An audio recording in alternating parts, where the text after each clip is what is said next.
শুভ সকাল বন্ধুরা। আপনারা সবাই কেমন আছেন? পরপর অনেকগুলো পুজো কেটে গেল। আমাদের দুর্গা পুজো, তারপরে লক্ষ্মী পুজো, তারপরে কালী পুজো, সর্বশেষ ভাইফোঁটা। আশা করি এগুলো আপনাদের সবার ভালো কেটেছে, আমারও মোটামুটি কেটেছে। যাই হোক, আপনারা আমার পাশে আছেন, তাই জন্য আমি আপনাদের সাথে সব কিছু শেয়ার করি। আমি যা ঠাকুর দেখেছি, যাই করেছি, সেটা সবসময় আপনাদের সাথে শেয়ার করে দেখানোর চেষ্টা করেছি। তো আশা করি পুজোর দিনগুলো সবার ভালো কেটেছে এবং সবাই খুব আনন্দ করেছেন।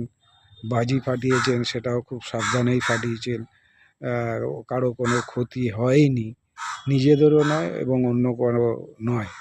তো সেইভাবে আপনাদের সাথে এই যোগাযোগ করলাম। এবার আমি আমার শারীরিক কন্ডিশন একটু খারাপের জন্য রাইডিংয়ে বেরোতে পারিনি। আবার খুব শীঘ্রই আশা করি রাইডিংয়ে বেরোবো এবং আপনাদেরকে সব দেখাবো।